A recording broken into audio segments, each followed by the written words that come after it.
Back to Empirical Corporate Finance and FinTech. We've been going through the cultural traits of the CEOs and then the hobbies of the CEOs and all psychological biases of the CEOs and its implication on corporate decision making. And I told you, for FinTech perspective, this goes into understanding your retail clients more precisely. Don't just stand there. Ask questions to your retail clients. What's their hobby, right? If it is more risk-seeking hobby, it tells a lot about their risk-seeking behavior and then their personal bankruptcy prediction and their project selection kind of things. So that it will imply a lot about their borrowing cost, interest rate that you have to charge, or the collateral that you have to charge, or the insurance premium that you have to charge. You have to have some precise understanding from the FinTech perspective. Ask as many questions as possible and interview them. Their language pattern matters a lot. Devise your questions smartly so that they will be, revealing somehow. Okay. Your imagination is the only limit over here. Okay? Don't just stand there. Okay? The next is very, very hot and sexy topic as well, and which is about my research, current research as well. And this is going to be really exciting, so wait for that. Okay, here is a question to lead you into this field. Charging bull, right? This is the symbol of Wall Street, right? It's like a mecca for finance guys. You have to touch that, right? Somehow, as showing that you're a finance guy. But what's the most popular part of the statue that you want to touch, right? That's my first question. Charging bull, where would it be? Okay, just to give you some idea, the most popular place that you want to touch ends up being like shiny like this, the shoe of John Harvard, right? If you go to Harvard campus, this is the place you want to touch like that. The legend goes like this, myth goes like this. If you touch this, then your kids will go to Harvard, right? Everybody touches that. So, charging bull, what must be the most popular place to touch? Right? The balls is the answer. Okay, the balls. Many people say the nose or the horns, maybe. Horn, right? Horns. But no, absolutely the balls. So that it became so shiny like that, even though it is such in a secret place like that, right? If you think I'm a pervert to say like this, no, wake up, wake up. I heard from other professors confessing, even male or female, doesn't matter. They said, I also touched on that one part, right? Like this, over there. Why the balls? It's called, biologically and medically, called testicles.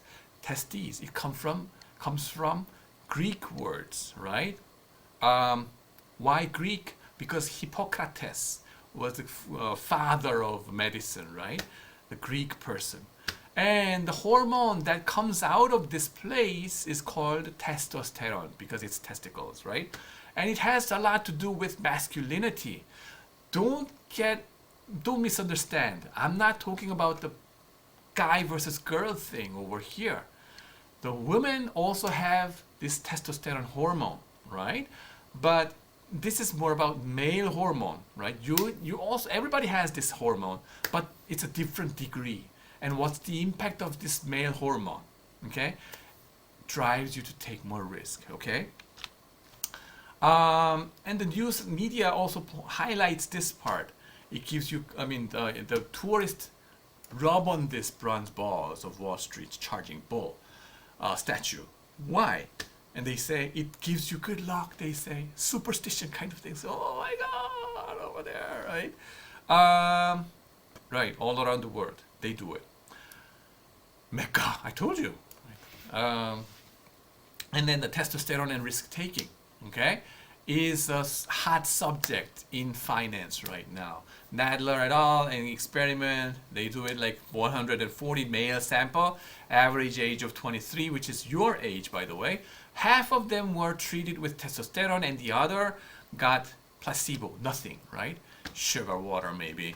And each person ran 17 rounds of simulated trading, and they knew the intrinsic value of the stock. Intrinsic value visible. And they can freely choose how many shares to buy and sell at what price. And they did this laboratory experiment. The traders with testosterone treatment were trading more frequently and called for prices significantly higher than the true value and made the stock price more volatile, taking more risk. And that risk-taking behavior shows up in their trading behavior.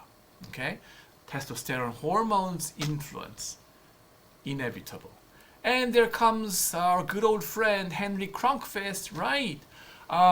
He worked out with Swedish data. I told you before, Swedish, there's no secret, by the way. They studied the fraternal twins of girls, right? Fraternal twins, well, the girls, right, there are two kinds of cases. One is girl-girl pair twins, and the other is a girl-boy pair of fraternal twins, right? Not identical twins, right?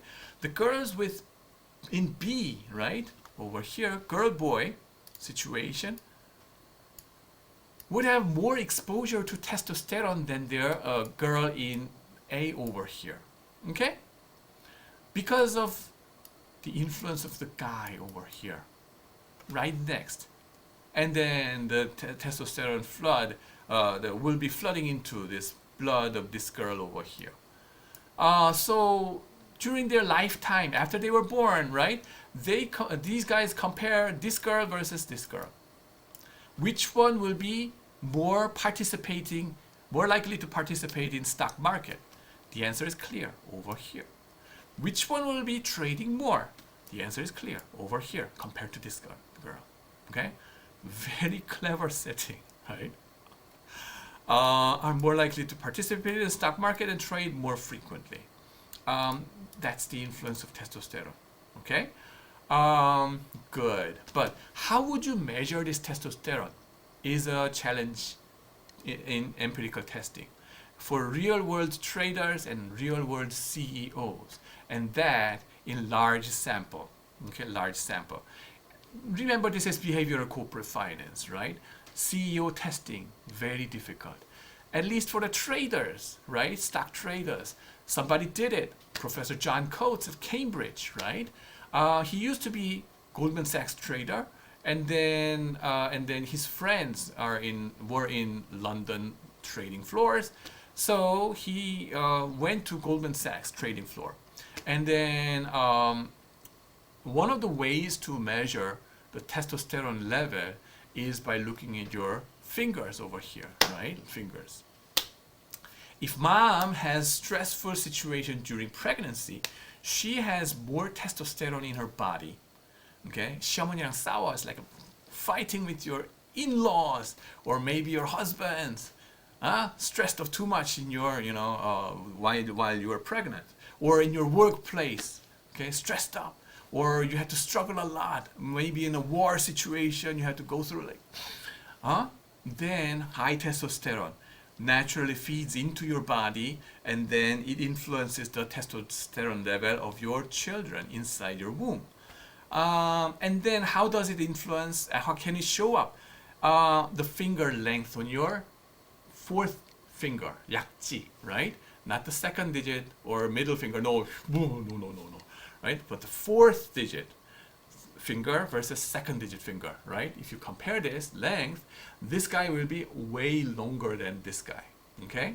The ratio between fourth digit versus second digit is a popular method of measuring the testosterone level, even from your fetus level or early childhood, like when you were inside your mom's womb, right? And it has a lifelong lasting impact, right? So that what he found is that the traders with longer fourth digit finger were better performers as a trader, better risk takers, right? Of course, after taking risk, 쪽박 or going nowhere must have been laid off, maybe, right? More likely. but on average, those, they were taking heavier positions and then all these kind of things. The risk taking was more prevalent for this kind of guys.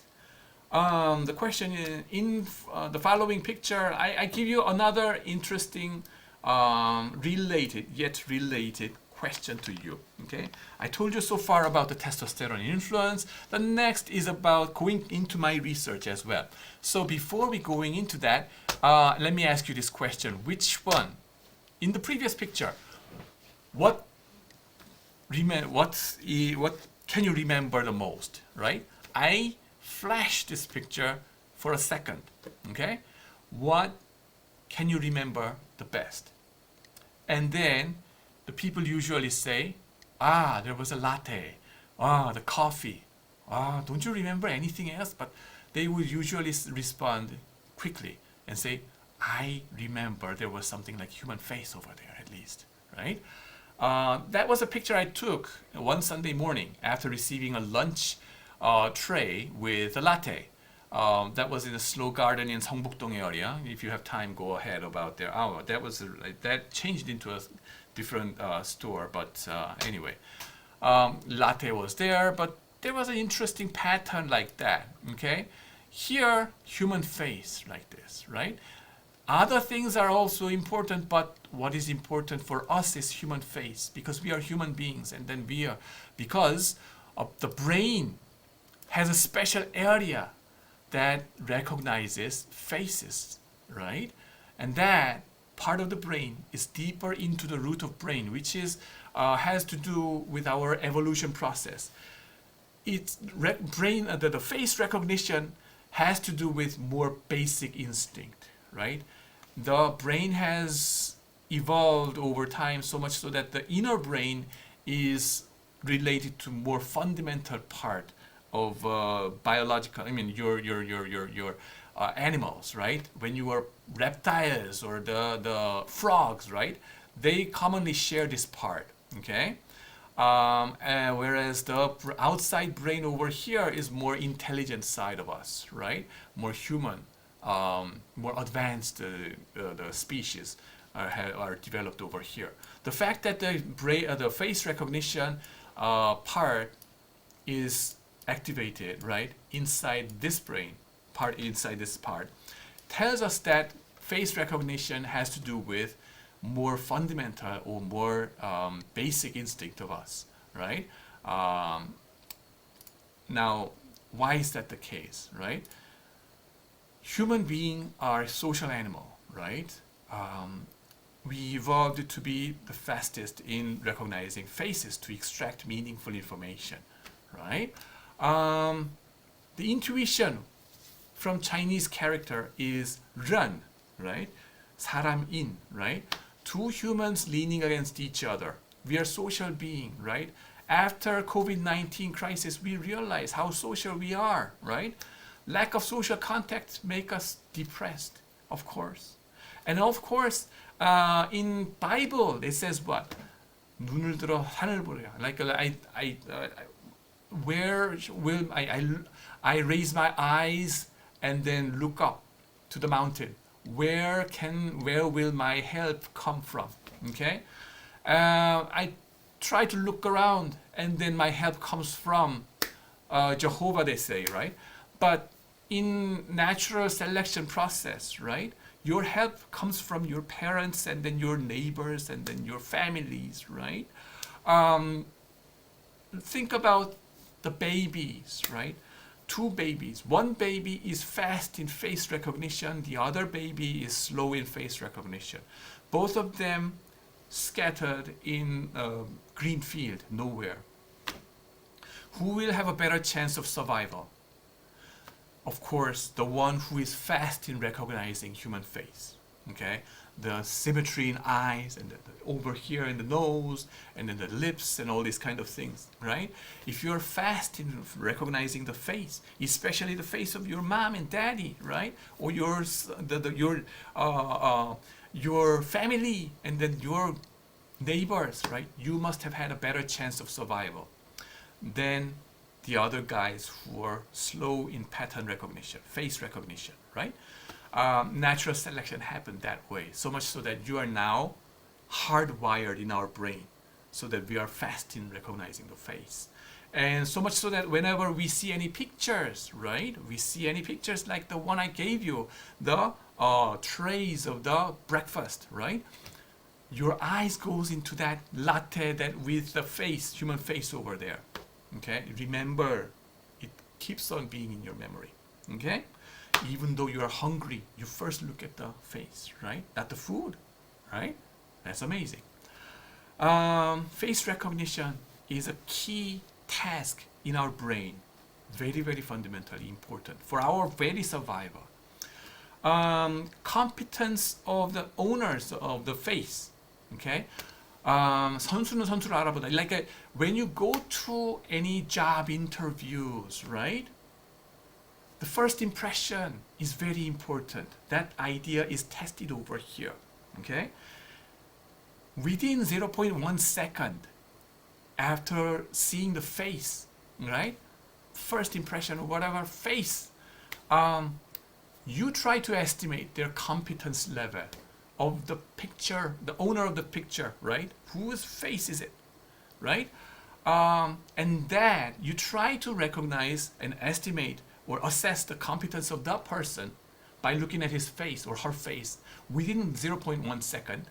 Not only that, but what is interesting about this research by Todorov, a Princeton psychologist, right?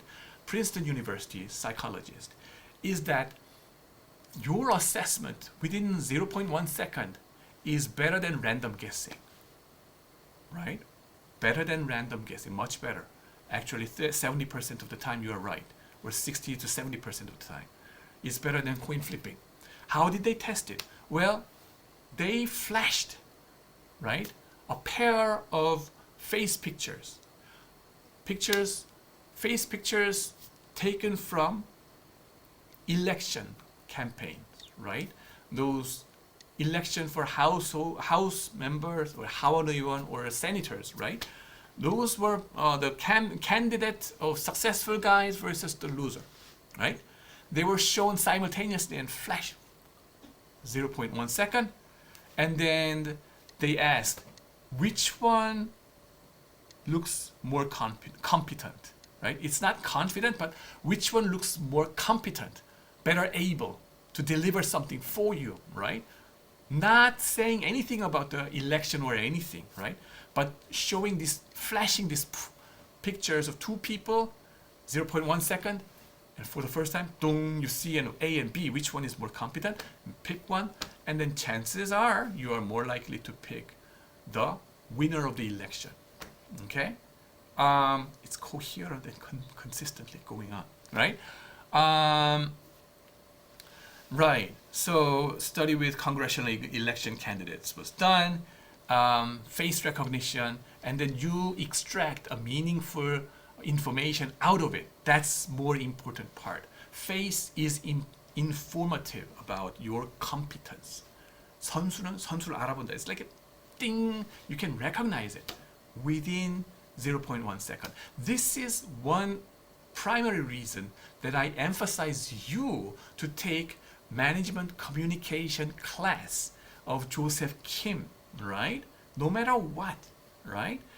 I'm not telling you to take plastic surgery to look better or whatever.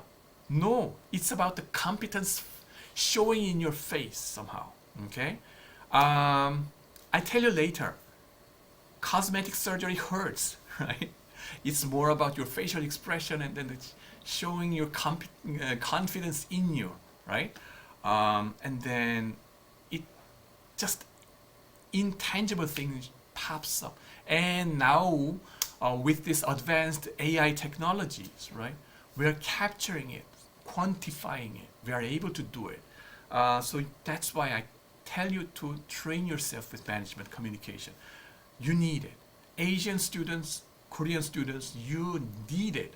Don't hide or away yourself into test preparation for CPA or like a public servant job preparation. Sucks. Doesn't help you anywhere, right?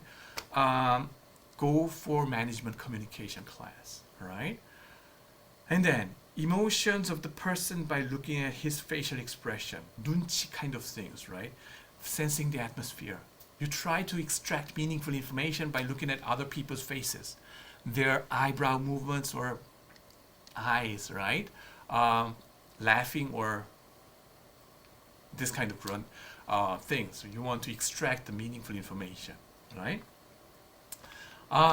In Asia, the eyes are more important.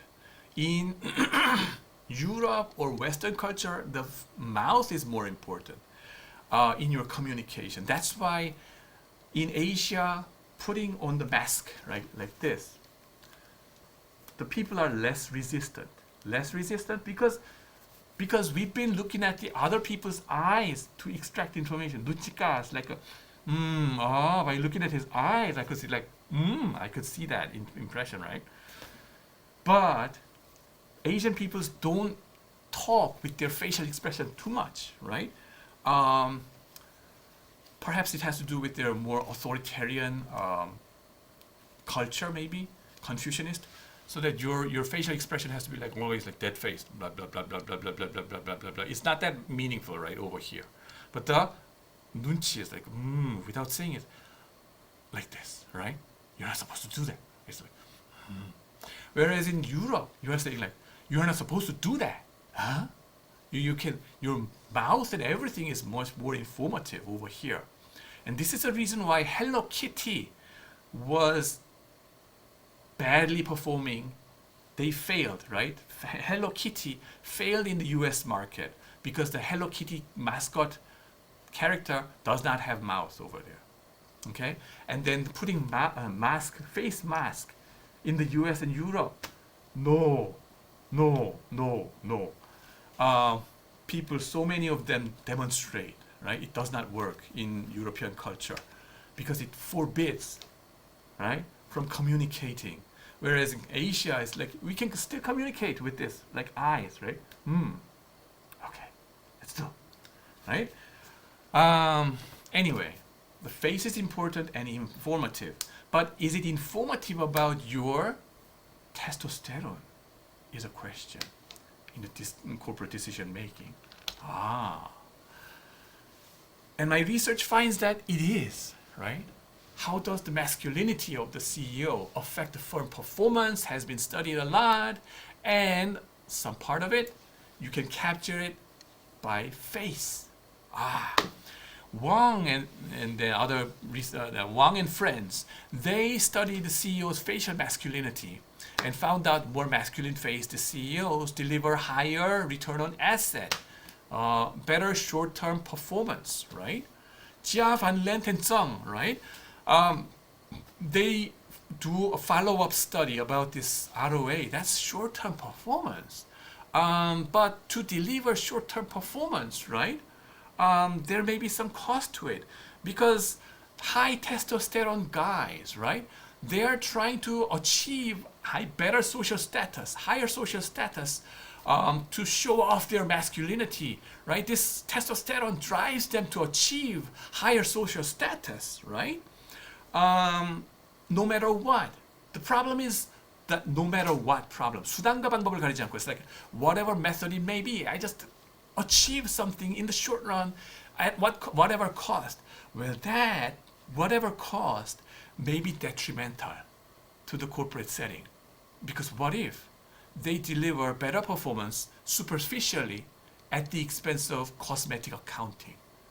That's detrimental. And that's precisely what they find in Jia, Van Lent, and Zhang, right? In Top Accounting Journal, 2014. It's already 6 years ago, right? And they find that more masculine-faced CEOs are more likely to be subject to SEC enforcement action against due to accounting misreporting. 분식회계, right? Right. 관상, 相面 in Chinese terminology. Does it matter? It matters. It is informative. Face is informative. And there is a reason why we have been paying so much attention to face for thousands of years, for many, many different cultures, right? It's not just a superstition. It's informative. That's amazing. Gomulia et al., right? They find that after financial misreporting, right, facial masculinity is negatively associated with CEO selection. What does that mean? They avoid hiring masculine-faced CEOs after fraudulent accounting occurrence. 잘아보고 놀란 것은 소뚜껑 보는 거다. It's like a once bitten, twice shy kind of things. We know that kind of facial structure has to do with fraudulent accounting. We're not going to hire that guy, right? That kind of things happen. Okay. Question: just how much does the masculinity of the CEO increase firm risk? It was a question. And then hypothesis and prediction. In my paper is like this. The testosterone is a steroid hormone that drives the person to take more risk in search of socially dominant positions. Researchers found that CEOs' characteristics significantly influence the firm's decision making and risk. Hence, masculine CEOs would take increased risk and then will be more acquisitive, take over other companies more. How can we measure CEOs' masculinity? Well, not their fingers, because I don't have time. They don't have time even further to meet me, right? US CEO and Korean professors, too far away. And even Korean CEOs, they are extremely busy. I'm nobody, right? Nobody but you, yeah. So, how can I? But this is a generation of big data, and we can collect their face pictures in Google image search. So why don't we take advantage of it? Of course, there is a saliva test, like drooling, right? But they are too busy, okay? And right, so that's how we do it in our research, right? Testosterone is assumed to drive facial bone growth, right? During your teenage days, your bone grows like crazy to make your bones more adult features, right? So that sexual dimorphism happens, right? Boys become more like men, girls become more like women, so that testosterone drives this guy bone structure to be more masculine, right? That's the idea. And then it shows up in your face bone, 광대뼈, it's like boom, like this, okay? Compared to this, I'm not talking about big face, right? Some researchers feel they're offended and then talk to me like, you, Andy, are you laughing at me because I have a bigger face? No, I also have a bigger face. But it's not about having big face. Small face still can be masculine. Why? It's just about the ratio between this height versus width, right? Height over here is this measure, distance, not just this, right? But this, okay? This is your denominator. This is your numerator. So this guy being smaller, this guy being wider, right? It's all about relative ratio, 비율 game kind of things, right? Not about absolute distance of this, like this, okay? No. And then, yeah, facial width to height ratio is significantly positively correlated with testosterone levels for adult males. They are more known to be aggressive. And when it comes to hockey players, they are more likely to be pushed out of that ice rink and then wait in that penalty area, okay? Because they were punching somebody and then just stick it like this, right? Because they have to win the game, and then just, no matter what, the physical violence happens, right? So that's the thing, more aggressive, right? And the thing is, why? Yeah. All right. Over here, Mike Tyson, who is more aggressive than, and formidable, right? Manly, right? You can see it. The facial width to height ratio is this guy at this distance divided by that distance, 2.28. Whereas Justin Bieber, more like, a lot less testosterone. Who doesn't know Todorov, UFC champion, right? 2.17. Jack Ma is a CEO, 2.17, right? Very masculine face. And then the data and methodology is like this, right? For this part, I'm going to show you the video interview I had with Paul Solman of PBS television. All right, wait a minute.